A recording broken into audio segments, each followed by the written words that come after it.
ఢిల్లీలోని కాంగ్రెస్ ప్రధాన కార్యాలయంలో జరిగిన స్వాతంత్ర్య దినోత్సవ వేడుకలు వివాదాస్పదమయ్యాయి. ఇందిరా భవన్ వద్ద జరిగిన స్వాతంత్ర్య దినోత్సవ సంబరాల్లో ఖర్గే, సోనియా, రాహుల్ ఇతర ముఖ్య నేతలు పాల్గొన్నారు. అయితే జెండా వందన సమయంలో వందే మాతరం పూర్తిగా ఆలపిస్తూ ఉండగా సోనియా గాంధీ అభ్యంతరం వ్యక్తం చేశారు. నిర్వాహకులను పిలిచి వారించారు. దీనిపై సోషల్ మీడియాలో విమర్శలు వెల్లువెత్తుతున్నాయి.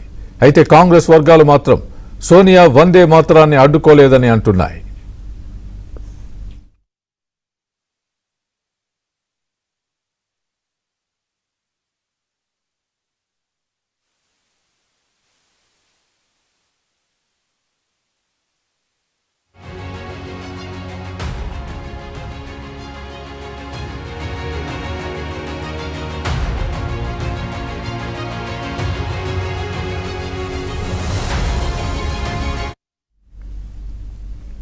మరోవైపు జెండా వందనానికి వచ్చిన సమయంలో నిర్వాహకులు ఖర్గే, సోనియా, రాహుల్ మెడలో జాతీయ పతాకాన్ని పోలిన దండల్ని మెడలో వేయగా రాహుల్ వెంటనే క్షణం వ్యవధిలోనే మెడలో నుంచి తీసేశారు.